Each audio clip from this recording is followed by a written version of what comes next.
Hello everyone, welcome back to my channel Ishika blog. কেমন আছো সকলে? আশা করি সকলে খুব ভালো রয়েছো। আমরাও ভালো আছি। নতুন ব্লগে স্বাগত জানাই। এত পদ্ম ফুল দেখে কী ভাবছো তোমরা? আমি পদ্ম ফুলগুলো নিয়ে এসেছি কোথাও থেকে? একদমই নয়। এই পদ্ম ফুলগুলো সমস্ত এই যে পুজো হচ্ছে, পুজোর এখানে লাগবে। আজকে তো অষ্টমী, অষ্টমীর সকাল। অষ্টমী এইবারে তো অষ্টমী আর নবমী প্রায় পরপরই লেগে গেছে। অষ্টমী পুজো শেষ হতে না হতেই ওদিকে নবমী পুজো স্টার্ট হয়ে যাবে। তো তাই সকাল সকাল দেখো অষ্টমীর অঞ্জলি দিতে আমি, আমার বর আর বোন চলে এসেছি। তো মামামকে রেখে এসেছি। গতকাল রাতে ঘুরতে বেরিয়েছিলাম, ঠাকুর দেখতে বেরিয়েছিলাম। ফিরতে ফিরতে অনেকটাই রাত হয়েছে, 3টে সাড়ে 3টে বেজে গেছিলো। তোমাদেরকে গতবার মানে আগের ব্লগে আমি সেটা জানিয়েছি। তো যারা যারা এখনও আমার ভিডিওগুলো দেখোনি তারা গিয়ে অবশ্যই কিন্তু আমার ভিডিওটা দেখে এসো। তো আগের ব্লগে আমি কিন্তু জানিয়েছি। তো সেই জন্য রাত্রেবেলা ফিরতে দেরি হয়ে গেছে, তাই মাম্মামকে রাত্রেবেলা ঘুম পাড়িয়ে দিয়েছিলাম বাড়ি আসার পর। আর আমরা জেগেই ছিলাম যে 5:30 বাজতে বাজতে স্নান টান করে রেডি হয়ে বেরিয়ে যাব পুজো দিতে, অঞ্জলি দিতে।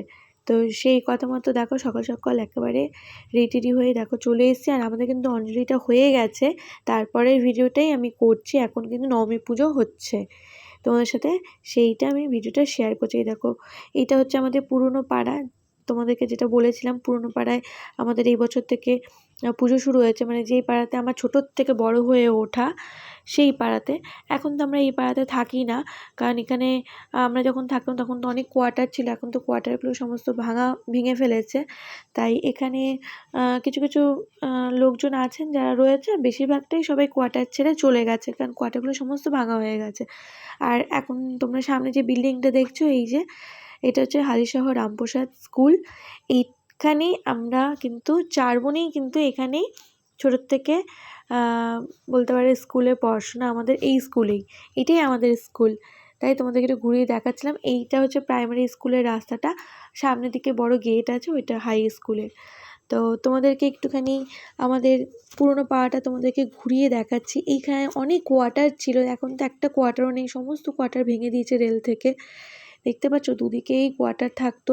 এটার মাঝখান দিয়ে রাস্তাটা ছিল, যেখানে মানে কি বলবো, এখানে আসার পর না আমি আর বোন হাঁটছিলাম আর শুধু পুরনো সেই ছোটোবেলার কথাগুলো মনে করছিলাম, যে কত কি করেছি এখানে। ছোটোর থেকে বড় হয়ে ওঠা, দৌড়াদৌড়ি করা, স্কুলে যাওয়া, পড়তে যাওয়া, মায়ের কাছে বকা খাওয়া, সমস্ত কিছু সেই স্মৃতিগুলো মনে পড়ছিল। এই যেদিকে কোয়ার্টার ছিল এইদিকেই আমাদের কোয়ার্টারটা ছিল। কোয়ার্টারগুলো সব ভেঙে দিয়েছে রেলের থেকে, কারণ হচ্ছে এখানে বলা হয়েছিল কোচ ফ্যাক্টরি হবে। তো সেই জন্য নোটিশ এসেছিলো যে কোয়ার্টার ছাড়তে হবে। তখনই বাবা কোয়ার্টার ছেড়ে দিয়েছিল। কোয়ার্টার ছেড়ে আমরা ভাড়া বাড়ি চলে গেছিলাম। তারপর ভাড়া বাড়ির থেকে থাকতে থাকতে বাড়ি করে আমরা এখন নিজেদের বাড়িতেই থাকি। এই যে এই জায়গাটাতেই আমাদের কোয়ার্টারটা ছিল। এখন তো আর কিচ্ছু নেই, পুরো একদম শ্মশানের মতো হয়ে গেছে। ওই এসে একটুখানি দেখছিলাম আর মন খারাপ হচ্ছিল। কী না কী করেছি বলো এখানে, সেগুলো মনে পড়ছিল। তো তোমাদেরকে তাই একটুখানি ঘুরিয়ে দেখালাম।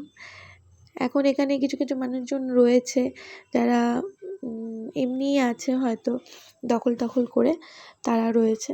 তো এদিকে দেখো সূর্য উঠে গেছে, আর এখন আমরা বাড়ি চলে যাব, মাম্মামকে রেখে এসেছি। তো এই দেখো কিছু এখানে বাচ্চারা রিলস করছিল। তো পুরোনো স্মৃতিগুলো তোমাদের সাথে শেয়ার করে খুবই ভালো লাগলো। আজকের ব্লগটা এখানেই থাক, দেখার জন্য ব্লগে টাটা, বাই বাই।